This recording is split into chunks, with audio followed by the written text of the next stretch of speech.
In 2020, I took a class with Dr. Kurush Dalal and Ragini Kashyap. Little did I know that class would change my life, and it all started with a cup of chai. Let's go.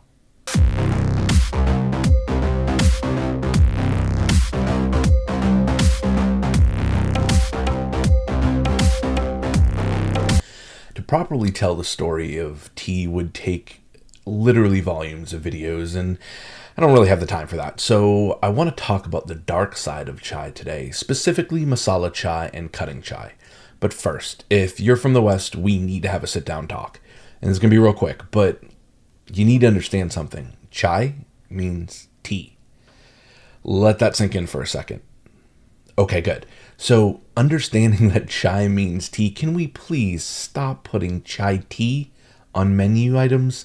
Because it literally just translates to tea. Okay, rant done. Back to learning.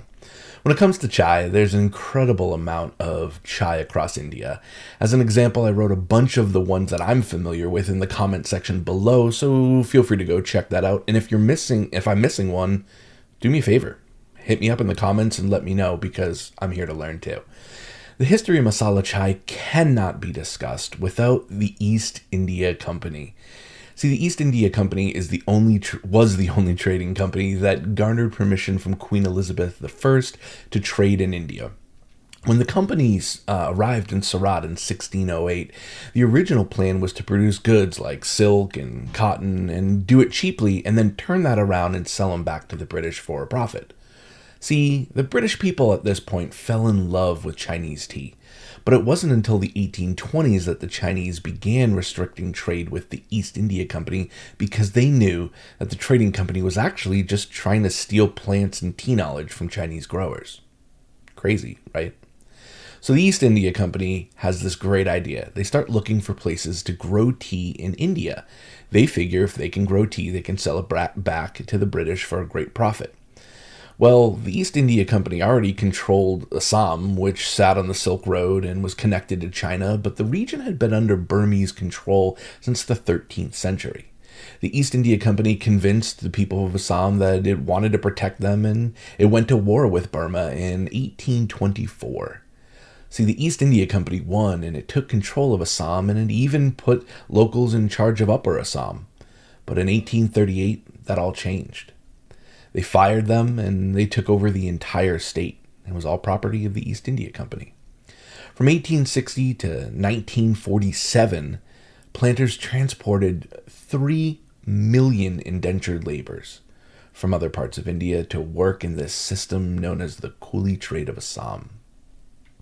See, recruiters would tempt potential workers with money and liquor, women, and they would kidnap young girls and marry them off at recruiting stations. If workers survived these long disease-ridden trips, well, they were often physically or sexually abused when they arrived. For the first 50 years of this system, the tea tasted terrible. So planters at that time began to worry because their sales were terrible and they were looking for new audiences for their product. Okay, you're kind of halfway through this video, maybe a little bit less, and I wanted to take a second and say thank you to all these crazy subscribers. When I did this random fun videos with David Ben there, I didn't expect to be making a YouTube channel. So genuinely, thank you. Thank you a ton. Like, this is crazy. If you want to take a second and hit that subscribe button, hit the alert button, and I think there's like a thumbs up button too. I'm pretty new at this. Give this a share. This would be amazing. Let's grow this community together. But back to learning. So the India Tea Association was created, and it was made up of British owners and most of the tea agencies in the North and Bengal. So they realized, hey, like, we can profit off of Indians if they drink tea as well. So in 1901, the association was launched, and a 40-year campaign to indoctrinate Indians into drinking tea was launched. But here's the thing. The tea was actually terrible. See, the tea sold to Indians was known as CTC tea. This stood for crushed, torn, and curled. Well, I can talk about this a lot, but here's somebody way smarter than me. Let's kick it over to the food researcher and co-host of the More Than Masala podcast, Ragini Kashyap, to have her talk about what CTC tea is. CTC tea. kind of a tongue twister, and how it changed the landscape of India. Take it, Ragini. Did you know that in 1947, at the time of Indian independence and Pakistani independence, 70% of the tea that was produced in India was still being produced for export? Does that make sense? If chai is a drink that is the national drink, does it make sense that 70% was produced for export when it's such a populated part of the world? Well, they weren't drinking it quite yet. The story of tea in India is a long one, but it's a story of European elite, it's a story of China, capitalism, the Great Depression, corporate marketing, and it's a story of jugaad, which means to inventively do more with less. Tea in India was planted pretty much by the British, or cultivated by the British, I should say, in Assam. As many of you will know, the British went to 2 wars with China, the Opium Wars, which were essentially efforts to get the Chinese to open up more ports for, well, tea. Eventually what happens is they plant tea in India, and over time, India overtakes China as the world's largest exporter of tea. And not only does that happen, but tea bags become more and more popular. Now, tea was still a pretty high-end drink, even in the early 1900s. So who was drinking tea in India? Well, the people who were drinking tea were those who were mimicking the European lifestyle. It was the upper classes. It was people who could afford to take the time to allow leaves to steep and allow tea to brew. It was folks who bought into the culture. It was the tea cabins of Calcutta. It was the Parsi tea shops in Bombay. It was mimicking a lifestyle as much as it was drinking a drink. Chai itself wasn't available on the roadsides as we see today. Those little plastic cups full of sweet milky liquid, those weren't ubiquitous back then. Well, not just in plastic, but not in any form. Most people were still drinking water or sherbets or drinks that were indigenous to wherever in the subcontinent they were from. The Great Depression hits. Purchasing power in the West goes down. And it's at that point that the India Tea Marketing Expansion Board, it's real, look it up, the Tea Marketing Expansion Boards realizes that they have a massive population with not a large purchasing power who aren't drinking tea just yet. And their consumption in the West at this point is falling a little bit because of the Depression. So what they do is they launch an incredible campaign that goes all over the country, translates its message into several languages, sends all female units to parts that men can't go to, where they basically teach people how to drink tea. But people still don't really buy into it. The idea of, they were giving it away for free. Tea bags, milk, sugar, it was all being given away for free as part of this campaign. But people still weren't buying into it. They still weren't buying it in the quantities that the British needed them to buy it in. Along comes McKercher. McKercher invents the CTCT, which is the cut, tear, curl tea. What this machine did is, quite literally, it cut, it tears, and it curls the tea. It oxidizes it immediately, and it turns what is a green leaf into a small black pellet. Now, this black pellet, which is also sometimes called tea dust, is then able to steep much faster in hot water and in much smaller quantities of tea as well. So going from being able to produce 250 cups of tea for every kilogram of tea leaves, we were now able to make 600 cups of tea with every kilogram of tea leaves. But they were still putting it in bags and selling these bags and asking people to dip the bag in water and drink tea the English way. And that just wasn't taking off. And so after the Great Depression, 1935, they start this marketing campaign. They go around the country. They run versions of this in many different parts of the empire. And tea takes off, and it becomes a little bit more popular, but still not nearly as popular as they need it to be.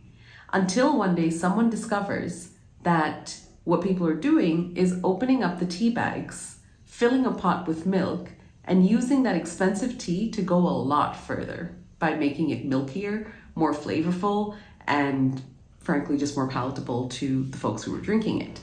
After partition, after 1947, during the 1950s and 60s particularly, is when tea starts to become really, really popular. So the India Tea Marketing Expansion Board starts this propaganda in 1935, where they're telling people that tea is Swadeshi, tea is local. Here's how to drink it. They're doing it in all these languages. They're putting up posters. They're sending vans out. They're handing out free sachets of sugar and milk with the tea bags. They're encouraging people to drink tea however they can. And it works, but not really, right? But in the 1950s and 60s, once they know how people are drinking tea, the Tea Marketing Board basically continues this campaign, exactly the campaign that had started before independence. They continue this campaign and they go on to make tea the most drunk drink in the subcontinent. And that is when tea becomes ubiquitous. That is when people start selling it on roadsides. That is when the city of Jaipur, which in 1958 only had one tea shop, goes to having hundreds and hundreds of tea shops today. That is when it becomes commonplace to hear people say, you can get a tea at every corner in India. That is when all of this happens. And it's still not the whole country. The further south you go, the less tea people drink even today. But it's enough that people do associate the subcontinent with chai. And indeed, those from the subcontinent associate chai with themselves as well. But has it always been our drink? Not really. So enter the chaiwalas. These street vendors started adding masala and tea, and they took these incredible spices that typically had Ayurvedic properties and Muslim medicinal spice brews, and they started adding it to this cheap tea because the tea tasted terrible. It was bitter, it was strong, and they need to make it palatable if they were going to sell it. Well, the association did not take kindly to that. And in 1930, they started inspecting tea stalls all across India to prevent the practice and spreading of this masala chai. It's evil indoctrination. They even sent out competitive tea hawkers who didn't brew with spices. They would just make this terrible tea. See, in its core, tea is pretty classist in its nature. If you think about it, the British drank and sold high-quality tea, or whole leaf or orthodox tea, and they drank this from bone china, very expensive and high-end. But the masses of India, they were given CTC tea, the bottom of the barrel, the crushed, torn, and curled tea that was basically unpalatable, and they drank it from clay cups.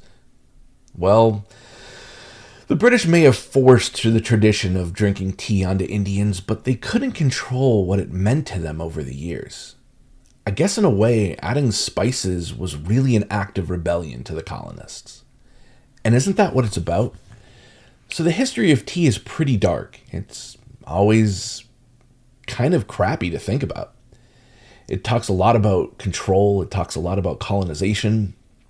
But whenever I drink a cup of chai, I think about something else now. I think about how the people from the subcontinent have overcome colonist rule. And they did it by just being authentic and being true. I think a lot of you have probably seen my first video talking about my journey. And I think authenticity is something that matters a lot. Now, I don't know what is authentic all the time, and I think authenticity might be a pretty subjective view. But when we talk about chai, and the reason we do this is to honor the history. I think to drink a cup of masala chai is kind of an act of rebellion. So every time I make it and every time I drink it, cheers to you guys. The people from the diaspora, the people from the subcontinent, cheers to you. Because at the end of the day, rebellion's pretty cool. Keep rebelling.